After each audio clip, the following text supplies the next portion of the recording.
Right. Well, good evening, everyone, and welcome to SAR's first meeting of 2024. I see we have a Leo ascendant and Uranus on the MC, trining the Moon, Venus, and Mars. So that looks interesting for our astrology meeting tonight, I hope.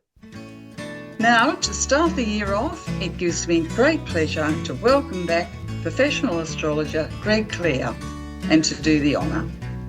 So Greg has been our past president of SARS and has served on many committees and associations, both here and internationally, and is well known for his passion and knowledge on astronomy and Hellenistic astrology. This has led him to teaching and also to be published in Mountain Astrologer and also the monthly Planet Watch, which he did. So now, as we're approaching the Chinese year of the Wood Dragon, I will hand it over to Greg to enlighten us further. Thanks. Welcome, Greg. Thanks, Cheryl. Love you and Ben and everybody else that has been looking after SARS for so long. I know it's a love, and you have to have a passion for it. And it's all voluntary work. So look, everybody that's here at this meeting, big kudos for Cheryl and Ben and Lawrence and all the rest of the queue over in England. Of course, Chris has been doing what he's been doing for a long time for SARS, and so we must appreciate all of those that volunteers that helped to run SARS. It's been running since 1938. It's still going. It's the longest one. So good evening, everyone. Up on the screen there, one of my photos from where I am at the present moment. Of course, that's Orion setting in the west there with a nice little set of clouds forming a bit of a wing, making Isis. So let's get into the World 24. Now, can you guys see my screen? Can you see what I'm doing now? Because with Zoom, it's a little bit different than a GoToMeeting. So I just got to make sure that I'm showing the right screen all the time, because most of the time with GoToMeeting, it doesn't matter. It's just covering you whatever you're doing. So you've got the screen up there now? Yes. Yeah, we can see it. Oh, beautiful. Okay, so 2024, World Year 8 this year. It's made up of the two twos, which are, of course, getting through this decade. And I've written plenty of articles about the twos. When we changed over into the new millennium, we took on the two as a digit, if you like, that will infiltrate and enhance, and also as an archetype, it will permeate throughout this, if you like, century, even millennium, if we go that far. And the two twos are the moon, if you like. The two is a representation, if you like, of the archetype of the moon. And when we get an overload of twos like we have had at different times, we get an overload of that century, if you like, the emotional response, all the things that the moon is responsible for, the soul, as far as I'm concerned. And then we get the four. So we've got a pretty, generally the eight can be a stable number, but the numbers make up themselves, contribute to how that stability will play out. So with the four and the two twos making a four as well, I've a little bit of apprehension about how the quality of this 8 year will turn out, as you'll see as we move along.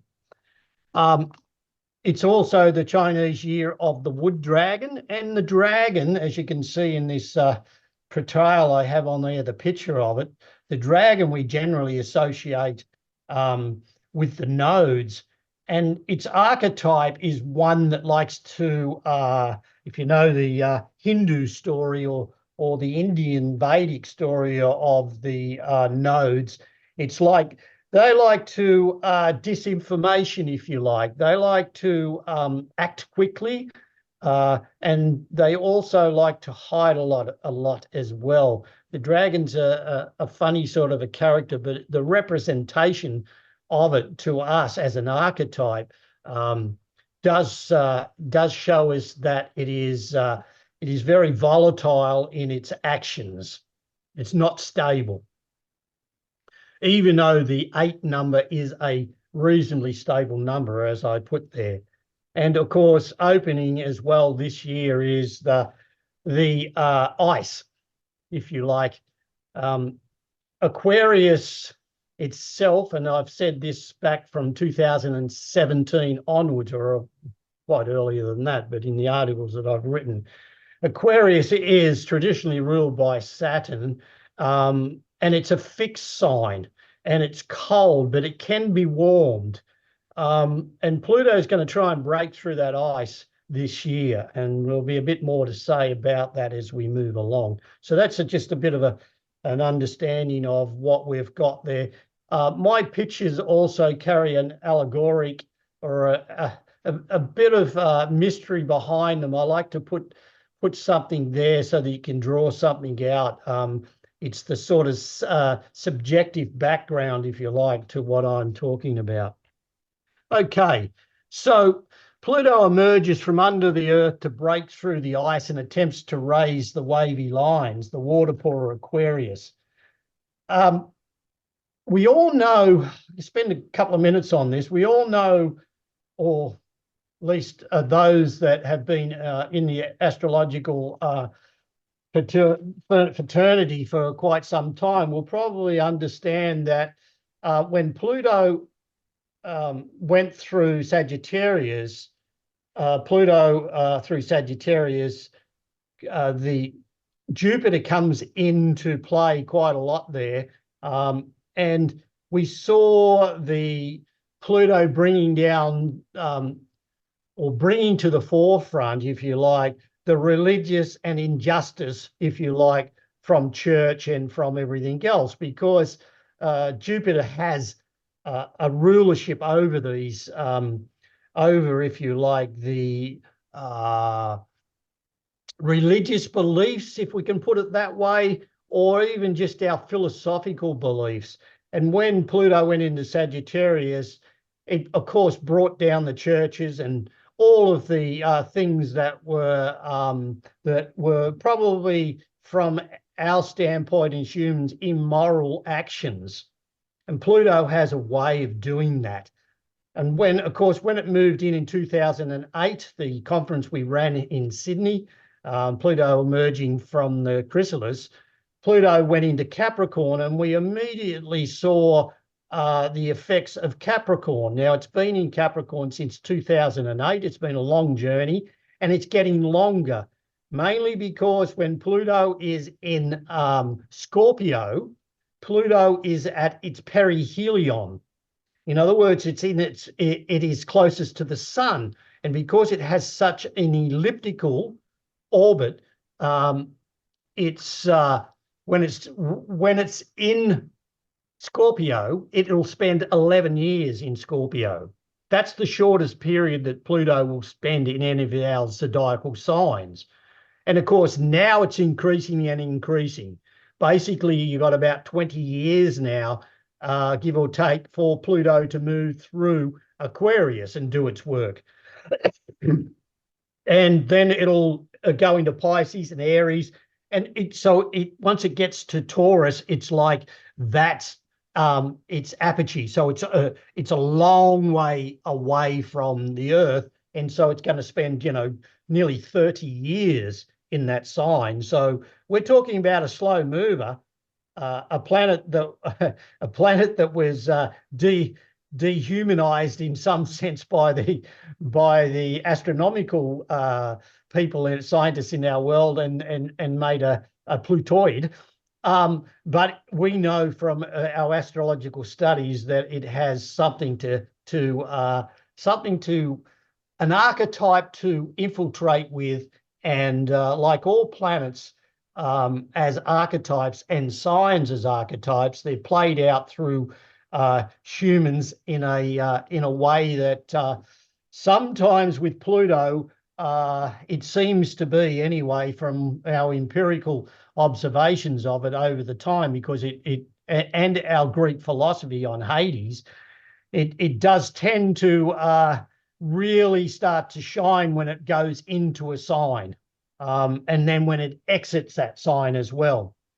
So I put together something here which I found quite interesting, and it portrays this attempt to break through the ice, if you like, and a bit of a warning to all of us that we are playing with Gaia in a way that is not sustainable. And the portrayal I have here, of course, is the glacier in Antarctica. The glacier, the Denman Glacier, holds more surface water than anywhere else in the world in that sense. And once it starts to move, we're in trouble. We're in trouble. I'm in trouble here where I am in Iluka.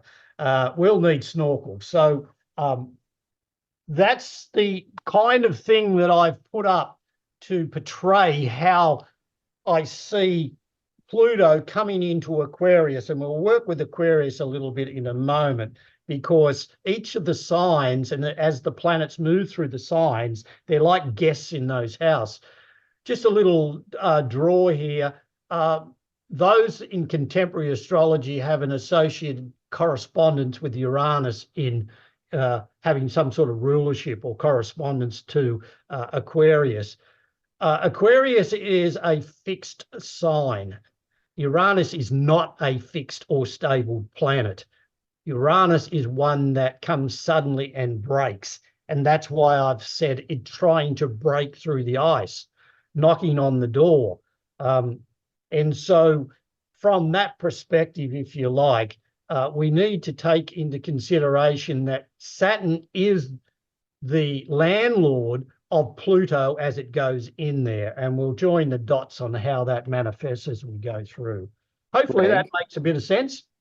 Greg, just to let you know, I think we're still seeing the first slide of yours, and because the slides are so beautifully designed, you might just need you to click on them individually. Okay, so you got the other one on there now? Yep, now we can see it, yep. Okay, so I may have to do that on each slide. Okay. Let me see what happens. Have you got the next one? Yep, moving in real time. Perfect. Oh, perfect. Okay. So yeah, so we got world year 8. So let's just work on that a little bit as well, just to give you a bit of fundamentals about how things might play out this year. And 8 is, of course, two independent circles, if you like, or two independent beliefs held together by one thread. Normally on the plane, 8 is a spiritual number, but it's like two independent sides. When its stability's there, it has the access to both the lower world and the upper world.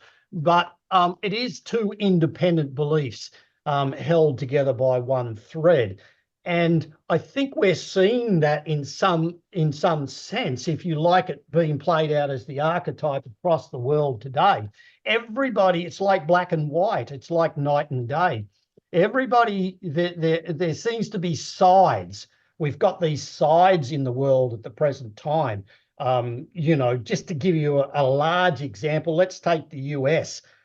You've got one set of people over there believing in one thing and another set believing another.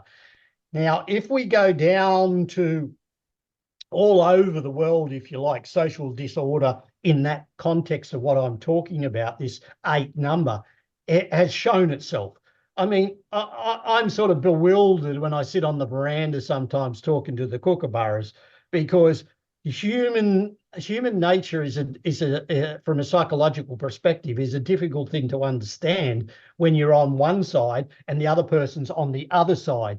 And I teach this in the fall, well, because I've retired now, I taught this in my philosophies that if we look at the sky, if we take in the presence and live the real experience, from my experience from my astrophotography and from fishing and all the other things that I did out in the wilderness, when sunrise, before sunrise comes, you get an intertwining, I'll call it, of light and dark, and there's a balance. there is this balanced line. So dark is up here, light is down here, light's trying to emerge, and then light emerges and moves down as dark moves down. So we have light, or the yang, penetrating its philosophy, and down here we have the night, or the lunar, with its philosophy. And when we get to this horizontal line, as Plato called it, we get a balancement of light and dark. And this is the sort of thing that 8 should bring to us. But unfortunately, it doesn't seem to be manifesting as present. Now, if we move across the world on, I don't know if you can see my little cursor here, but if we move across the world, all of these countries around the world, the whole globe, if you like, is in this same situation. From Southern America through to Mexico, the United States, we move into Africa with Sudan and all of Central Africa. We have Libya, Egypt, Algeria, Saudi Arabia, Yemen. We move over to India, that has its philosophies as well, that are under if you like, the Hindus and the Islamics over there are having a division. The whole world seems to be in this black and white division. Seems to have moved across and infiltrated us for reasons that only us as humans will ever sort of try and contemplate in that sense. And so that's the sort of thing I'm expecting to see from this year, is these two sides, compelling two sides, trying to come into this, held together by one thing. Like, as I was saying with America, we take that as an example. You have the Democrats and the Republicans, but they're held together by one thread. That thread is the USA. They love their country. And these are the sorts of things that I'm talking about. And when we see it across the world, it's exactly the same in every country. Nearly every country has this same division at the present moment, that is two independent belief systems. And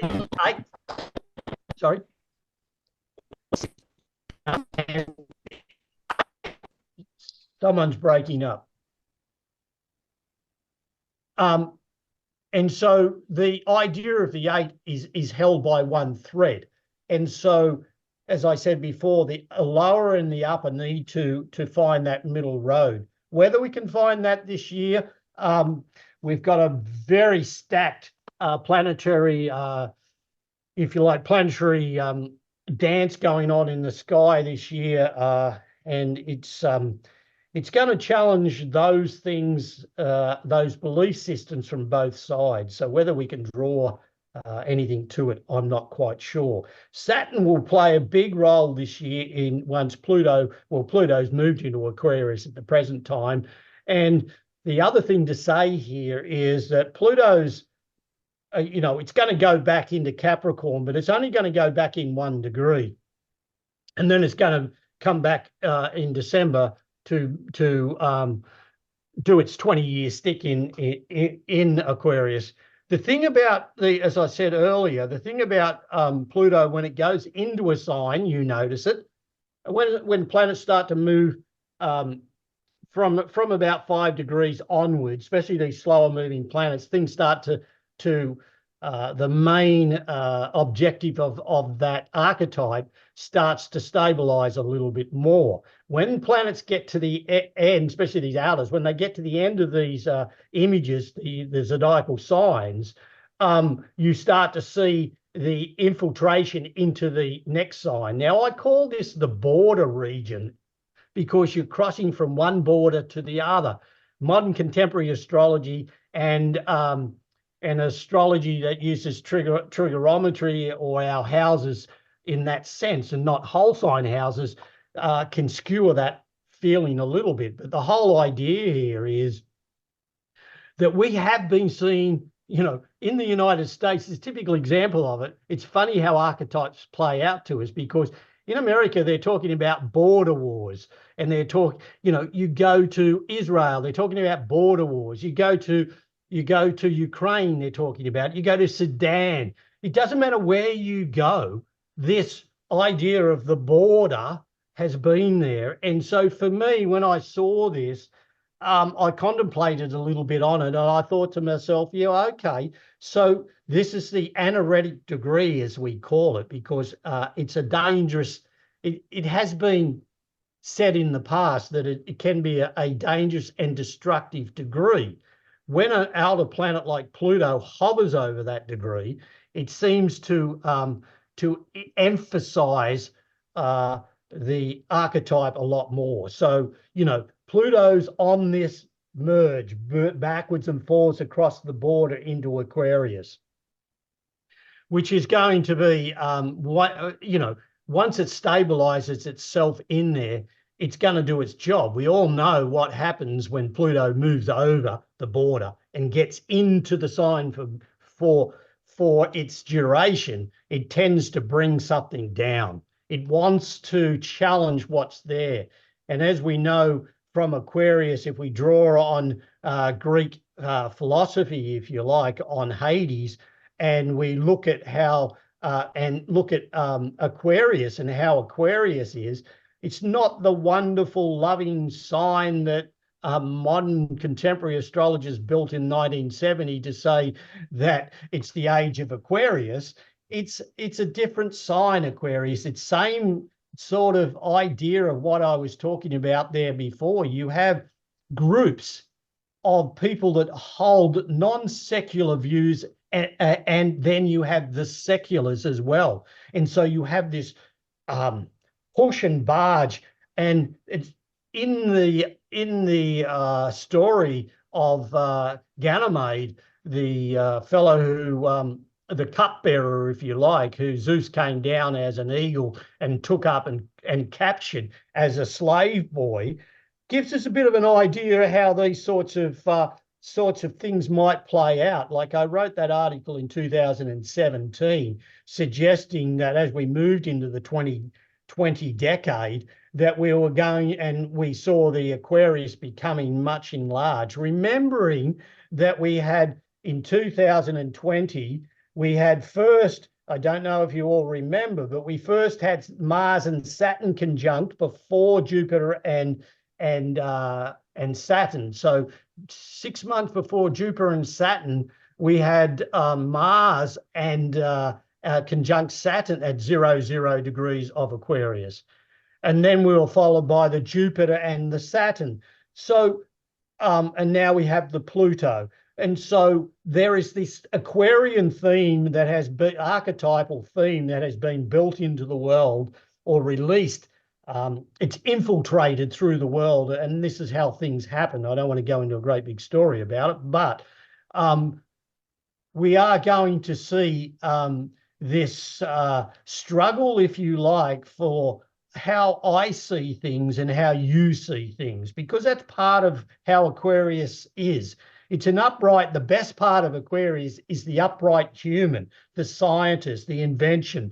You know, as I portrayed in 2019 when I did my 2020 and above video, presentation and the video, I suggested that AI was going to play a large role in everything, and it is. It's doing it. But now we're going to see the destructive side of AI, if you like. And so Aquarius will bring us some good stuff, but how Pluto deals with it as it moves through Aquarius, you'll see the themes, if you like, mirrored from Saturn. And Saturn is in Pisces and ended Pisces there last year.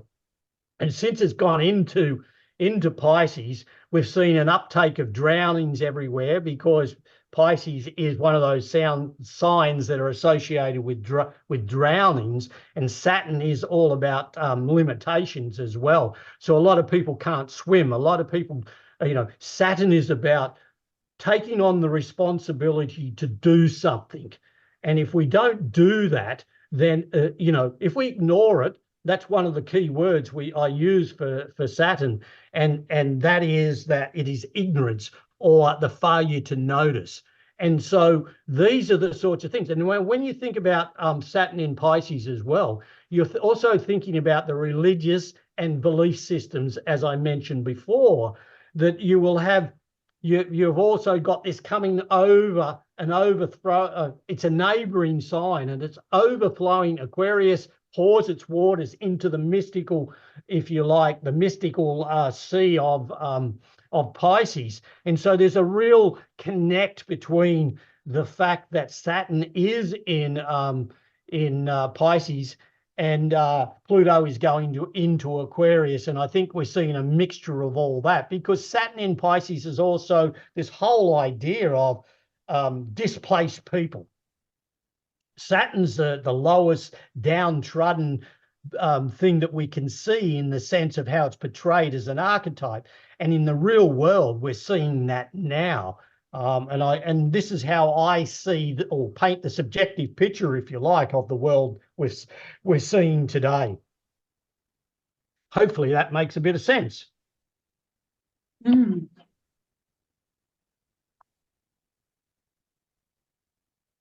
So also we're going to see, I'll just put that back there again. Yeah, let me just go back up. We got the same picture up there, have we? Oop, no, Yep. It's not going. Let me just go back there. There it is. We've also got this eclipse this year across the United States, like we did last year. So we'll touch on that as well. Okay, so moving forward. Right, so do we have a new slide up there, Ben? Yep. Yes, we do, mate. Cool, excellent. So what I was just talking about there, you know, Pluto's ingress into the water pool Aquarius, Neptune at 29.59 in the two fishes. These are the sorts of things we're going to see this year. You know, it gets to 29.55, you know, tantalizing again. This is this border thing I spoke about. You know, you've got Pluto doing the same thing. You've got Neptune just touching up to it. And so from that perspective, this whole idea of bouncing across the border. And so while it plays into this theme of being a world year 8, and the idea of the dragon as well. Their stability, eight is usually a stable number, but I can't see that this year. I don't see that being played out.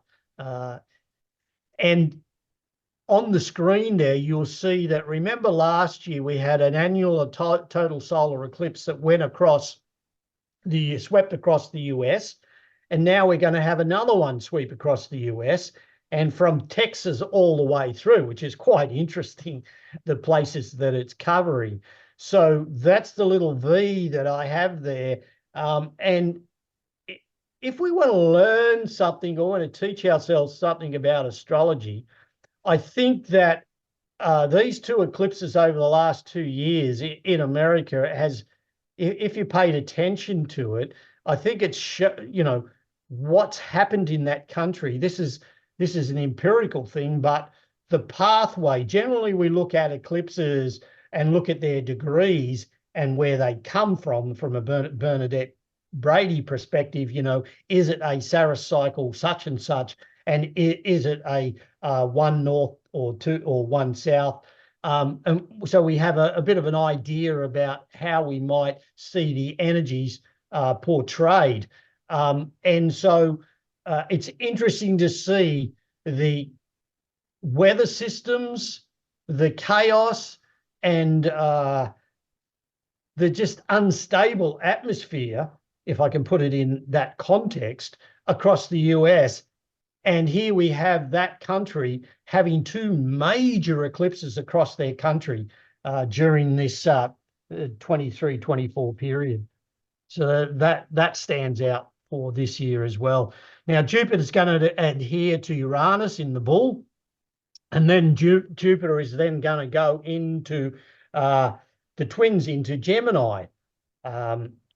So I've got something to say about that as well. And of course, we have the eclipses with the lights.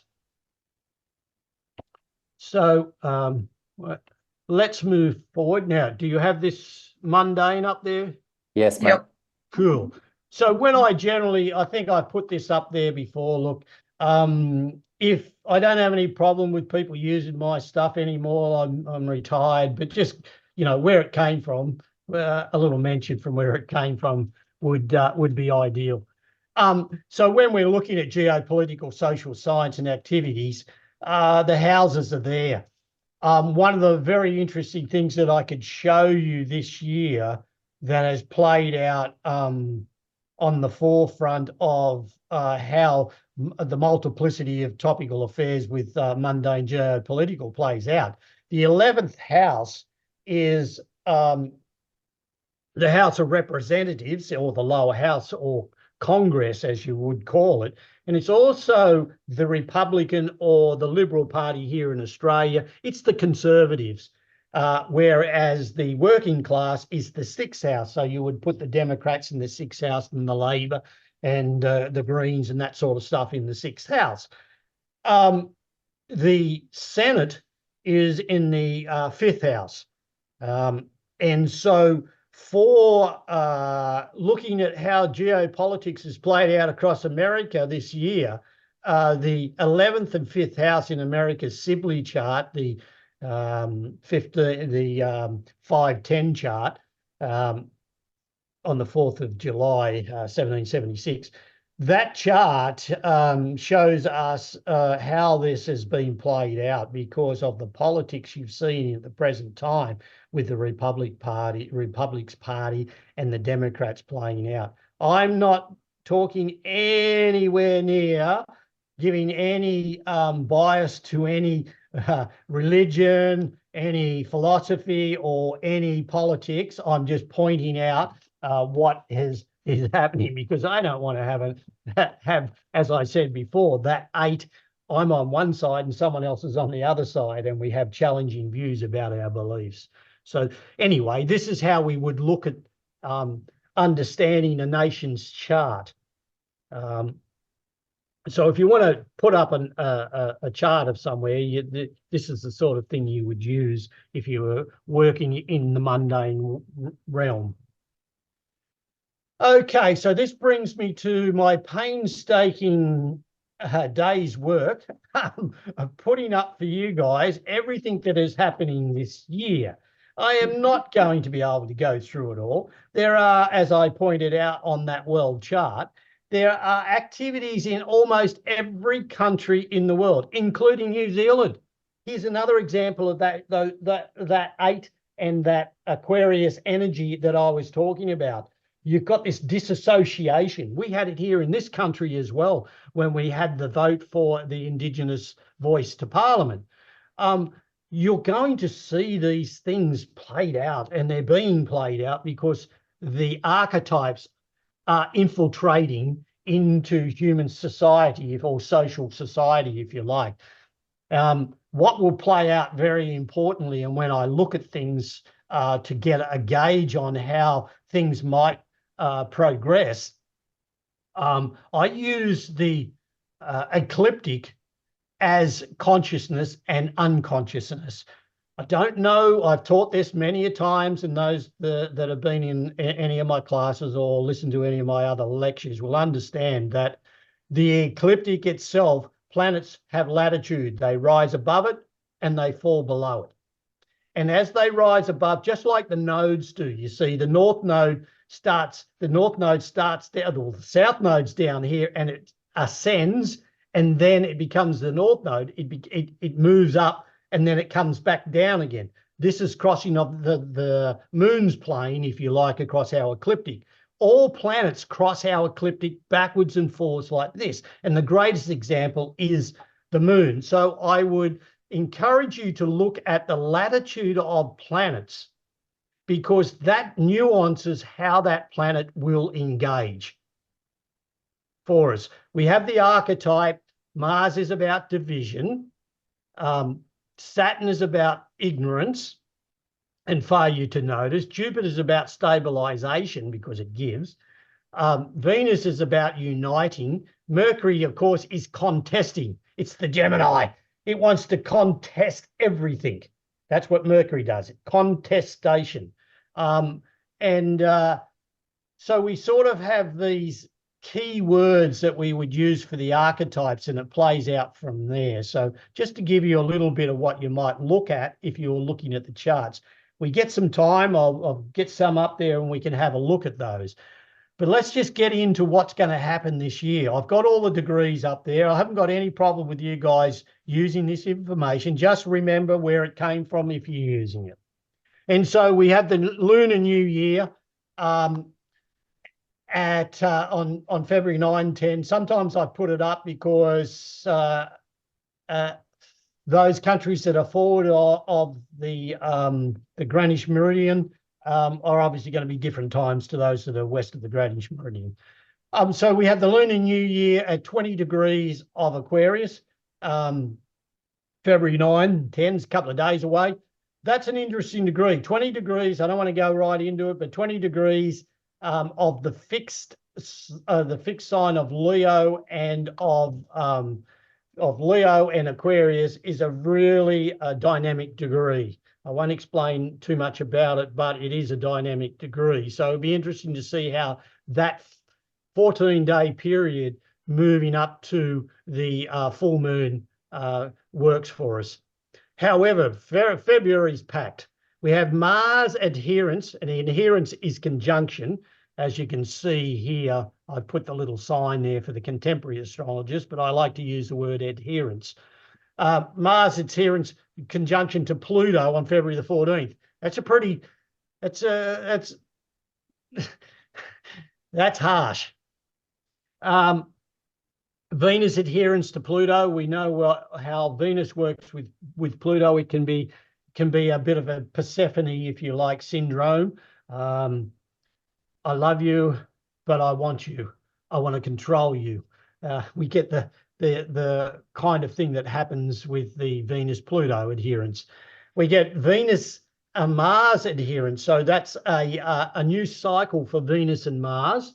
And they're going to kick off at 6 degrees of Aquarius. So if you've got any of these or any of the places that you're looking at across the world have these degrees, they're going to be prominent. They're going to play their part. And then we got the full moon at 5 of Pisces on the 24th of February. And then we have a Sun-Mercury-Saturn conjunction on the 28th. And on that day, and that'll be at 9 of Pisces, and on that day, Mars will square Jupiter from 11 Aquarius to 11 of Taurus. So that Sun-Mercury-Saturn conjunction in Pisces will also feature this Mars-Jupiter square. So these are the dates I put up for around those times when you'll see this archetypal energy stuff will infiltrate in the way that being played out. Now, on March the 10th this year, we have a new moon, which will be the new moon when the moon is at its perigee, which is closest to the Earth. We have what's called a supermoon. That's basically what it is. And so on March the 10th, we have this supermoon. And so that's at 20 of Pisces. That'll be a very strong, extremely strong lunation because it is the moon is one of the fundamental drivers of our, if you like, our soul on this planet, and all the things that the moon has correspondence to, if you like, are going to feature quite strongly through that lunation. The sun is going to conjunct or adhere to Neptune on the 17th of March during this lunation cycle at 27 of Pisces. Now, 27 of Pisces is also a degree which features Venus. When planets move on to exaltation degrees, they exalt. So the Sun Neptune at 27 of Venus's exaltation, it will be an interesting one. You can use these archetypes and these days and these planetary conjunctions for beneficial, if you like, things that you might want to do. You've got to think about what each one of the archetypes represents. But at 27 degrees of Pisces, that's Venus's exaltation. So you could take advantage of that with the Sun and Neptune there. And there are all sorts of ways you can take advantage of things, because in the past, wars have been run by advantages as well, by seeing how things are played out. So just think of the archetypes and what you could do, because when the sun conjuncts Neptune, you don't see Neptune in that sense, and Neptune you don't see anyway. And then 27 of Pisces, you get this rolling on theme of how you might understand the archetypal energy released over the collective and your own individual life. And of course, then we have the vernal equinox on March 20th. And coming this year, we have, interestingly enough, let me just move this little bar that I have here. We have a comet called Pons Brooks. Its magnitude is 5. I could put that up. I forgot to put that up there. I'll put it up there after and just show you the orbit of this particular Pons Brook, because most of these comets, if you like, come from the Oort cloud. And so comets are carrying the essence of life, if you like. But magnitude 5 is getting there. You're going to see it. Anything from about magnitude 8 towards 1, you start to see. Once you get to minus, you're starting to see them in a really bright way. But it's like a star. You're going to see it like you would look into the sky and see a star. So when comets come, they're visible in the sky, then they're bringing an archetypal message as well. And how we determine how that comet works and how we would see the subjective archetypal energy released is we look at the astronomy of it. So what does it do? Where does it go? And in looking at it, I'll put it up there after for you, if you remind me, it crosses the ecliptic and conjuncts the fixed star Hamal in Aries as it's crossing the ecliptic. And so for me, and it's coming from a northwest direction. So, and the color and what you see of this will determine how things are played. But for the comet to conjunct Hamal as it crosses the ecliptic is a really interesting thing. So if you want to Google Hamal and see how Hamal plays out as a fixed star, because I don't have time to tell you about all of these things, but it's a very important point for us to go in. As I've got it down here, April the 11th, it'll be at 00 degrees across its latitude. It'll be crossing the ecliptic. So things, as I said before, come from below the ecliptic and move above. This is different from declination. This is latitude of the ecliptic. And so its longitude will be at 15 degrees of Taurus as it crosses. So on April the 11th, on the ecliptic, at 45 degrees of longitude, which is 15 degrees of Taurus, the Pons Brooks will be there. And so we had a comet last year. We've had, interesting enough, since about 2016 onwards, we've been having these more frequent comets coming, whether that's just periodically the way that these orbits of the comets are coming and appearing, or is it telling us something else? I like to work with the fact that when there's something there, it is telling us something. All right, let's have a look where we can go now. Should be able to. Okay, can you all see the next slide? Mm-hmm. Okay, so we move into eclipse area once we get to close to the nodes, as you all know, or if you don't know, I will tell you that you can tell when an eclipse is coming, because when the sun moves, or the moon or the sun move into the 18 degree either side of the node, you will get eclipses. That's just part and parcel of it.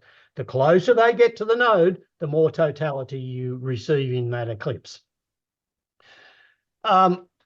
Okay, so we have a lunar eclipse on March 25th, and that's at 5 degrees of Libra. So the sun will be at 5 of Aries, and the eclipse will be at 5 of Libra, because it's a lunar eclipse, it's a full moon. Mercury retrograde on the 1st of April at 27 of Aries. This whole April month is a pretty hotted up month. And so looking at how things will play out, they're going to, February's fully packed. March is fully packed. We move into April, it's fully packed as well. The first quarter of the year, or actually up to May, is pretty packed.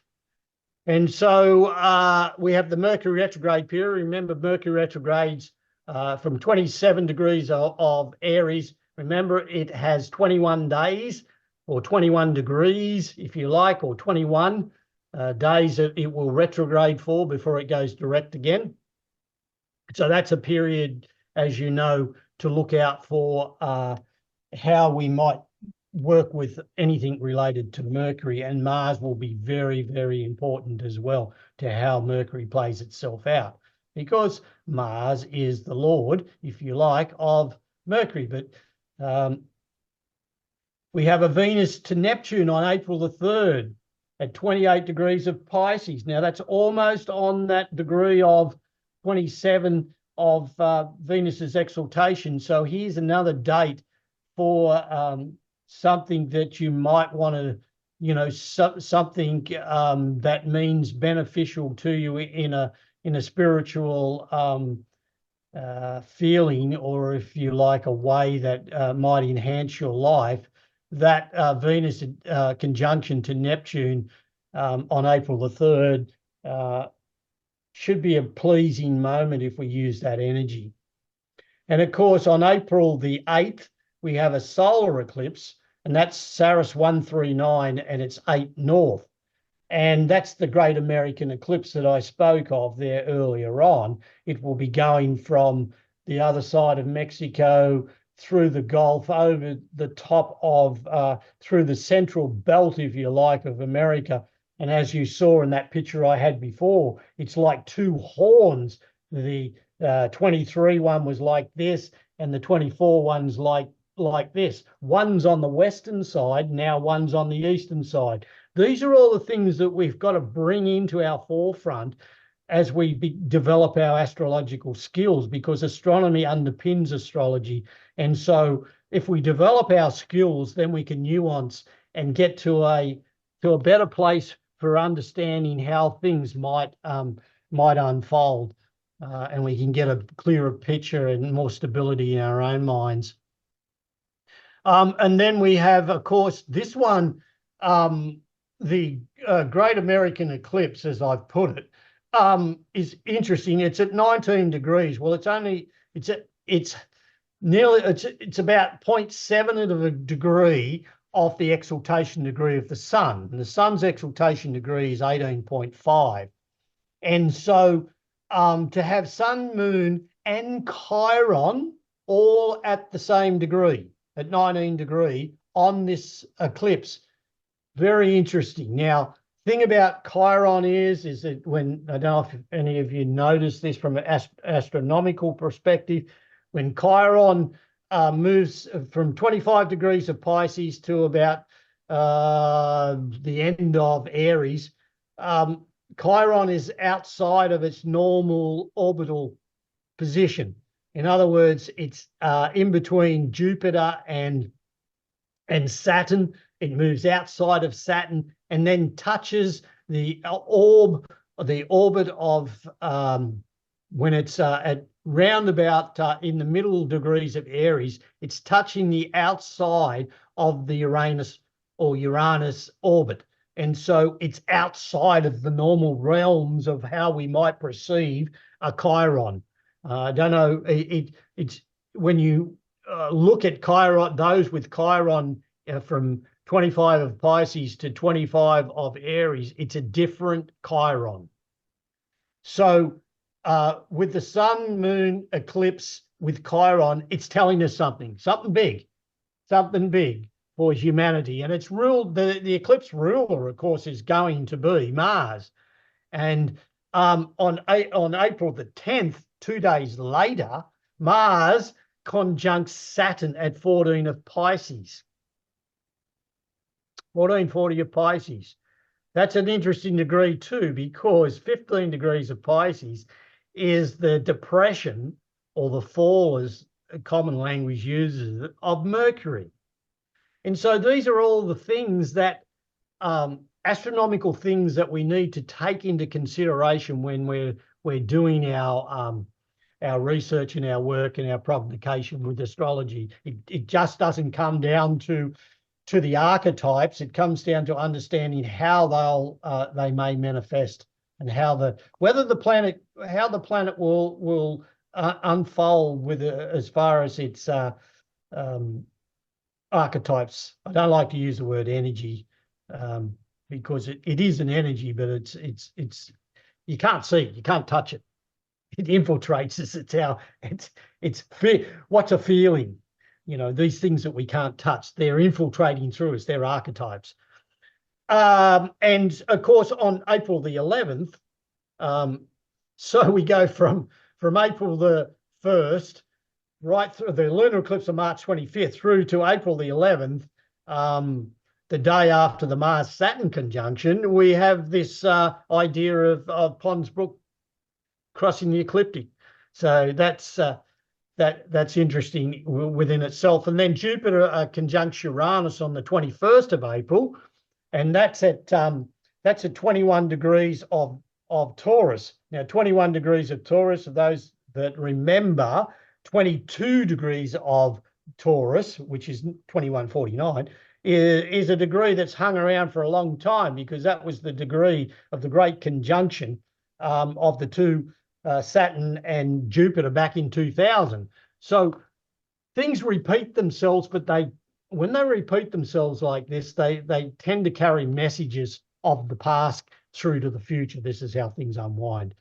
And on that day, of course, Sun will be in Taurus, and Pluto will be in Aquarius, and that will be a Sun-Pluto square there in that sense. So Jupiter and Uranus will be at 21 degrees, but the Sun will square Pluto. So the Sun will it's on April the 21st. So the Sun will be at about 1 degree of Taurus, and Pluto will be at 1 degree. So all these things matter to us on how we would see the journey unfolding.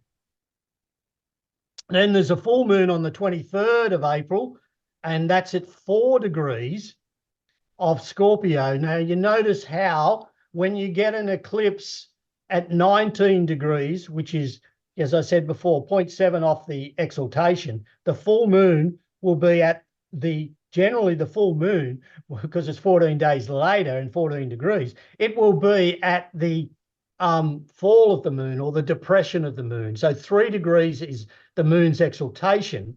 The moon's fall, or depression, is of course 3 degrees of Scorpio. And so this whole cycle, if you like, is a very living cycle, from basically from March 21st, March 25th, when we move into the eclipse region, right up until this very last full moon in April. It's power-packed. So expect to see some really power-packed stuff through that April period. I don't have time to go into each individual thing that may or may not occur. As I said to you before, holy shit, there's shit going on from one end of the world to the other. So how it's going to play out, I've got no idea, other than to tell you, look at these archetypes and make up your own mind. And that's why I said it's pretty unstable from my perspective.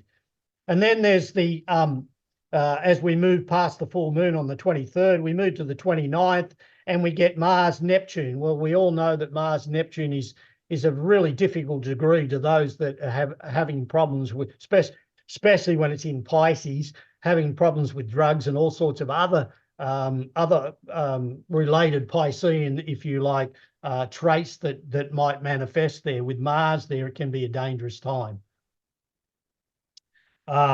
It's a time you might see something like a a torpedo launched from a submarine. You know, that's Mars in Pisces, Neptune. They're the sort of things that you put together. And then we move ahead to the May new moon, and that's at 18 degrees of Taurus. All these degrees this year, it take me forever to tell you about it, but they all have a very significant part to play in things. The Republican Party was put together in 18, whatever it was. I've got the chart there. I just can't remember offhand without looking at it. And 18 degrees of Taurus features very, very big in the Republican. So then we move to May the 13th, where we get Sun, Uranus, Jupiter, Venus, Uranus, Jupiter. So we get from the 23 degrees to 29 degrees, we get all of these conjunctions. We get the Sun, Uranus, we get Jupiter, Sun, Uranus, Jupiter, Venus, Uranus, Jupiter. There is this power-packed Taurian May month, if you like, in that sense. Let me just move this thing out of the way again because I can't see my bottom one. And then on the full moon on May 23rd, we have a full moon at 2 degrees of Sagittarius. Okay, so let me just see if I can. Is there any questions right at the moment? I'm just going to have a little sip for a second. And I know we run out of time pretty quick, Ben, but it's just you cannot do a well forecast without yeah, it takes time. What does Pluto in Scorpio represent? Oh, I don't really want to go there, Tanya. Pluto in Scorpio is another picture. It's not on what we're focusing on. I'd rather focus on what we're actually seeing here. Sorry about that. I just don't have time to go into that. I'm more focused on Pluto going into Aquarius than I am of that. Okay, so anybody else got anything else that they want to ask before we move a little bit further? It's Janine here. I just have been hearing stories about a big financial change coming March, April this year. So I just think that might be connected with a lot of that. Definitely. Around that time. Our world is run by the planets having their little run round, you know. The Earth's going around, the Earth's tumbling at 1,000 miles per hour, doing 63,000 miles an hour in its orbit around. And all of these activities of the planets, we're living on a complex planet, but the whole idea of the planets is they move all the time as well. So yeah, I would not be surprised. Like 80 is a financial number. The Chinese love the number 8. They dread the number 4 because the number 4 to them is death, and the number 8 is wealth and prosperity. So yeah, financially with an 8 year, yeah, well, you got a lot of activity going on from March 25th to the end of April. Yeah. Thanks. Okay. So moving on, Jupiter ingresses into Gemini on the 25th of May. Now, when Jupiter goes in there into a new sign, it's like, you know, Saturn and Jupiter are the social planets. Mars is the planet that gets us ready so we have Mercury and Venus and Gaia, which is Earth. They're the inner planets that form our internal views, if you like. Our social views and the social collectives are Jupiter and Saturn. And so when Jupiter moves into a sign, and of course, Gemini is diametrically opposed and square to Jupiter's other homes. And so Sagittarius and Pisces. And so it's away from home. It can't have its access to its resources. If you're overseas and you want something, how difficult is it? It's difficult. So Jupiter in Gemini never presents itself in a way that is easy to handle. Firstly, Gemini is a sign it's a multiplicity, double-bodied sign. So things things are very loose when Gemini, when Jupiter's in there. I'm a little cautious. Put this in your diaries. When Jupiter gets to 9 degrees of 8 to 9 degrees of Gemini, you'll probably see some nuclear activity, whether that's nuclear treaties or whatever else, North Korea letting off a nuclear weapon or something like that. These are the sorts of things that I expect to see, because Jupiter played a major part in the atomic bombs and that sort of stuff.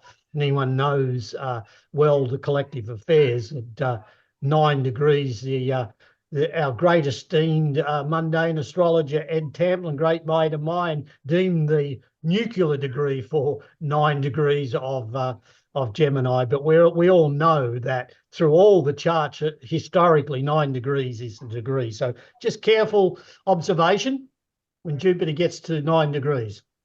Okay, so we've got a new moon on June the 6th at 16 degrees of Gemini. And of course, that will probably be on, I think that's close to Trump's Uranus. So that'll be very interesting. There's a lot of stuff this year that Donald Trump features hugely in. His chart is activated majorly this year. As you would expect for someone that is a lunar eclipse child. And there's a reason why if you're born under an eclipse, and especially a lunar eclipse, you're going to attract the collective attention. Okay, so Mars squares Pluto on June the 11th. That's at 1 degree. So Mars moves over into Taurus, again, away from its home. It's in its detriment from a modern perspective. I like to say that it's away from home, diametrically opposed to the house that it rules. And so June the 11th, you've got this Mars-Pluto square. So diplomacy of the day. Could see that one. And then Mercury Sun on the 14th at 24 of Gemini. I put that little one in there because I think it falls into anyone that's following the politics of America. I think it falls in there pretty substantially. And anyone that knows, I was talking about the 9 degrees of Gemini, everybody know, I don't know if everyone knows, but America's Uranus is 9 degrees of Gemini. And of course, their Mars is 22 degrees of Gemini, which Donald Trump's sun sits on. No wonder there's division. So the winter solstice then is on the 21st. Then we got a full moon on the 22nd, just the day after. At the full moon will be at 1 degree of Capricorn. So on the solstice, a full moon on the solstice, interesting for any solstice, for any quarterly chart that you might be doing. And then the new moon, of course, on the 5th of July, that's 1 day after Independence Day in America. We have, of course, America's sun is at 13 degrees, and because it's 1 day later, the sun will be at 14 degrees. 14 degrees is, of course, the degree of 1423 is the degree of Sirius, the big bright star in the sky called Sirius. So that illuminates this new moon.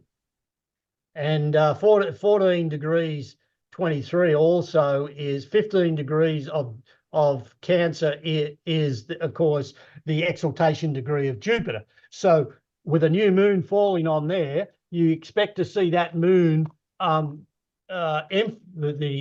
take on the essence, if you like, the archetype of Sirius and the brightest star in the sky, and also Jupiter's exaltation degree. So from that perspective, it'll be a big new moon. And then on July 15th, 10 days later, Mars, the powerful conjunction adherence of Mars to Uranus, a very fiery, if you like, adherence. Now, that's going to be at 26 degrees of Taurus. I have a red line through there, and you can see Argyle there, because we all know, or those that follow the essence of stars in that sense, 26 degrees is where we find the fixed star Argyle, and you're looking at Pleiades and the whole story behind, you know, this is where women issues come in, and this is why Trump has trouble with women, because his midheaven is, of course, he was born in 46. His midheaven's 24 degrees, and that's where Capulus and Argyle and the other stars that are occupying the Taurus section of the sky live. And so that Mars-Uranus conjunction on top of Argyle, it's alarm bells. And then we have the full moon on July the 21st at 29 degrees, another border degrees, 29 degrees of Capricorn and Cancer. So you got the Cancer Capricorn axis at 29 degrees. And of course, one of the royal family is at 29 degrees of Cancer. So this full moon should light up that section of the royals. I think it's George, is it? Whose birthday's has the 21st of July? I'm not quite sure. I remember it. It's one of the royal family. I'm pretty sure it's George. Okay, so then we have a new moon at 12 degrees on August the 4th. We have a new moon at 12 degrees of Leo. Then Mercury goes retrograde on August the 5th at 4 degrees for 22 days, 22 days at 4 degrees of Virgo. And so it won't be so dramatic for the first week because Mercury is in its own sign. And so it will stabilize the retrograde until it crosses the border back into Leo. And when it crosses the border back into Leo, it will go at 29 degrees of Leo, back to 26 degrees of Leo. Donald Trump's ascendant is 29 degrees of Leo, and his Mars at 26 degrees of Leo. So both of those will be affected by that retrograde. Then Mars conjuncts Jupiter on the 14th of August at 16 degrees again of, we can see that the 16 degrees has two features there on the screen that you can see. So that degree is going to be an interesting degree to watch. And I'm pretty sure that's close to Trump's Uranus.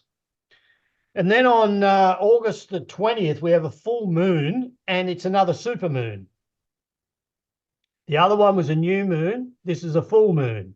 The moon's at perigee again, closest to the Earth, and it's full. And it's at 27 degrees of Aquarius. Now, 27 degrees of Aquarius, of course, America's moon is at 27 degrees of Aquarius. Donald Trump's Mars is 26 degrees of Leo. Any wonder to people why democracy is challenged by Trump in that sense? Because when you get somebody's Mars opposition the country's natal moon, which a moon is democracy, amongst other things. The moon rules democracy. You get these particular types of events showing up in character of people. So that's a big one to watch out for, because it's a full moon and it's a perigee supermoon, and it's opposition to Trump's Mars. So that features big time. Okay. How are we going? Told you there's a lot to get through. And then as we move a bit further along into the year, we get Mars return for the US natal chart. So Mars adherents return to US on August the 23rd. We get Mars conjunct the Sun at 22 degrees of Gemini. Now, 22 degrees of Gemini is the USA's natal Mars and Trump's natal Sun. So Mars conjunct the Sun it'll be very interesting. And, you know, that's just a few days later. Then we have the new moon on September the 3rd at 11 degrees of Virgo. And then we move back into eclipse region again. So the first lunar partial eclipse of the other side of our domain. So we looked at the node over on the Aries. Now we're looking at the south node in Libra, and we're getting the lunar eclipse. The first one's a partial because it only just fits into the closeness to the node. It's a full moon on September the 18th, but Antares is on the descendant of the US chart. So for that lunar eclipse, Antares is on the US chart. So that makes for the actual chart itself. So if you draw the chart up for the lunar eclipse on September the 18th, you'll see that Antares, and you use Washington, D.C., you'll see that Antares sits on their descendant. Antares is the tail of the scorpion. It's the big star in the tail of the scorpion. So there's a big sting coming there, and 25 of Pisces is the degree of that supermoon. Oh, sorry, of that full moon partial lunar eclipse. Then, of course, we move forward through that lunation to the annual solar eclipse, and that'll be Saras 144, 8 south. It was 8 north, now we get 8 south. And the moon is furthest away from the Earth. It's at its apogee then. And so from that perspective, it's at 10 of Libra. 10 of Libra is an interesting one. Now, this annual solar eclipse, it is one of the longest solar eclipses, the annual solar eclipse. Just what that means is that the sun disk the moon doesn't fully cover the sun. And we get the corona, if you like, of the eclipse coming around, the diamond ring, as they call it, the flame. 10 degrees of Libra. Now, that's a really important degree. 9 degrees and 10 degrees of Libra are important degrees to watch out for. And so, but it won't be as strong because the moon, of course, is furthest away from the Earth. It's not like a supermoon, so its effects are a little bit weaker. Then on October the 17th, we have a full moon at 24 degrees of Aries. Then we move in. Now, this is all through this year. Of course, we have elections all over the world happening everywhere. And so the no more big and notoriety is going to fill all the pages of the press everywhere around the world. Of course, is the American election coming up on the 8th. On the 5th or 6th of November. And so we have a new moon on the 1st of November. And then Tuesday, November the 6th, we have the US election. And the moon for the sunrise chart at 6 o'clock in the US for that chart, the transiting chart, the moon is democracy. Interestingly enough, the moon sunrise chart has the moon at 10 degrees of Capricorn. So you can, you know, the US sun, it has a lot of planets in Cancer. And so anything in Capricorn is in its opposite position to it. So that's very noticeable for how the election and people, the mood of the people is generally shown by where the moon is at that particular time. Now, then we have another supermoon, a perigee. The moon's at perigee, the full moon on the 16th of November, and that's at 24 degrees of Taurus, 16. So we have the election. A week after the election, we have the supermoon, full moon, 24 degrees of Taurus. Donald Trump's natal chart is 24, his midheaven is 24 degrees of Taurus. So this is a supermoon on his full moon on his midheaven. And anyone that's followed his chart will know that these things fire up. So and that's a week after the election. So a very interesting set of planetary stations. Pluto then ingresses on November the 19th does its major ingress for the last time, it's in Aquarius to stay for its whole entirety as it moves through the sign. Then Mercury retrogrades on November 25, 26 at 22 degrees of Sagittarius. Trump's moon is 21 degrees, something or other of, and it's an eclipse moon at 2150 or something of Sagittarius. His sun is 22 degrees of Gemini, and Mercury retrogrades. So we've got plenty of retrogrades on Donald Trump's. We've got plenty of planetary stations on certain parts of his chart. He's really fired up this year with, you'll see him as a central figure. And I mean, God, we're already seeing that now being played out. I'd like to talk a lot more about the different other characters, but I can't. And then we move out of November into the new moon on December the 1st, and that new moon is at 9 degrees of Sagittarius, and that is on Antares. And so we get a new moon on Antares. So we get the first half of the year with a whole lot of action. And then as we move into the second part of the year from August coming on, it starts to really ramp up and the peaks come. And then we have Mars retrograde on December the 6th, or we have the 6 degrees of Leo where Mars starts to retrograde. And then we have a full moon on December the 15th, and that's at 23 of Gemini. So you can see that, and of course, as I said before, here we have Trump's sun and America's Mars is at 22 degrees of Gemini. We have a full moon on December 15th at 23. So right through that election period for the US, there are some major planetary stations being played out. So the atmosphere will be very warm. Now, let me just move one further, and we're just about, go back. Have you got this one here with the winter solstice? Yep. Yeah. Right, so we have the winter solstice with the moon opposition Saturn. I think that's 13 degrees of Pisces, Virgo.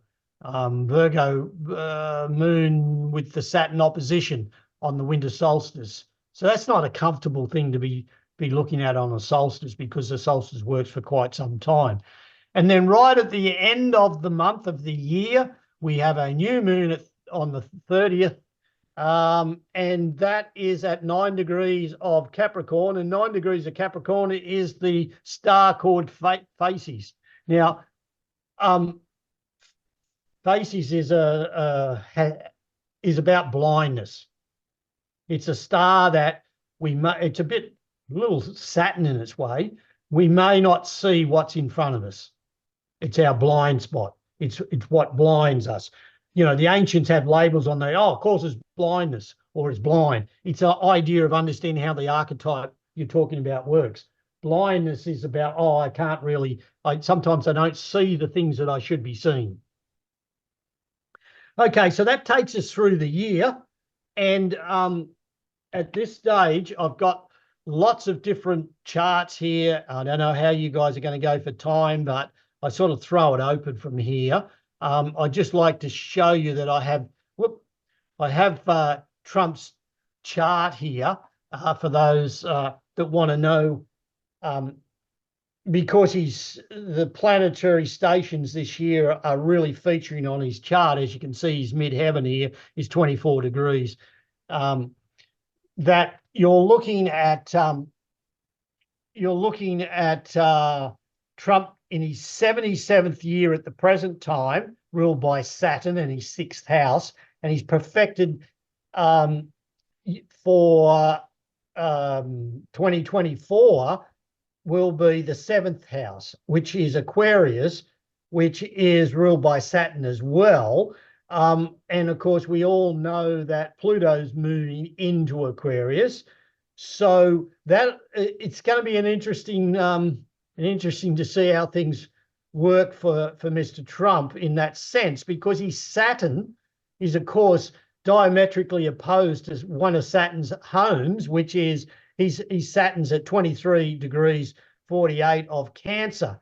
And you might have noticed just recently he's been in the news just recently, and now all those planets that have moved through Capricorn, including Mars, have opposed that just recently, and he's just had a few things not going his way in that sense. So things, while they look, because remember Jupiter goes into, Jupiter's on his midheaven at the moment, going through his midheaven, through his 10th place, and then as we get into May, around his birthday, Jupiter's going to move into Gemini. And so he'll have Jupiter going in there. So there's a whole series of wonderful different scenarios that we can look at this year from and learn our astrology from in that sense, because generally when Jupiter comes around into our 11th house and towards our sun, we tend to get things because that's what Jupiter does. It gives us stuff to stabilize us. But there's so many other things that are happening at that moment in time that will detract from what Jupiter is giving. All righty, so it's 8:30, and I'm just going to open it up to everyone now. And now, if Ben, you're still there, or who's there? Yeah, still here, mate. Yeah, we're still here. We're all still here. Okay, Everyone's still here, mate. If anyone wants me to show any charts or look at anything, I mean, I've got a zillion. Let me just get out of here for a second. I've got a zillion charts I could bring up for people. I'm just bringing them up there. Yeah, that's okay. Just hitting the buttons here, guys. Well, stay with me for a second. Yeah, look, I've got everything from Putin to Trump to civil wars to Republican parties to, you know, Israel charts. We can look at everything. Remember, you guys, remember last year when I did the talk and I put Israel up? Interesting. Greg, I thought I heard that it was the Pluto return for the US. Is that the case? Yeah. Well, it was, Ben. That's what's been going on, destabilizing internal, because it's the third house, if you like, in the whole signs, it's the third house. It's a Capricorn house for, it's the Capricorn. Yeah, it's the second house for America. And 27 degrees is the degree of the US Pluto. So it's kind of gone past it, Ben. We've seen it now. And now we're going to see it. It had 3 times it went over the 27 degrees at Capricorn, and now we're seeing, you know, we're going to see what happens when it moves into their third house. The internal affairs of America will be in play, and their moon's there as well. So I expect to see Pluto. Third house is about our internal affairs in mundane astrology. It's sort of the place where internal affairs are conducted from, and with their moon there, that's their politics and people. No.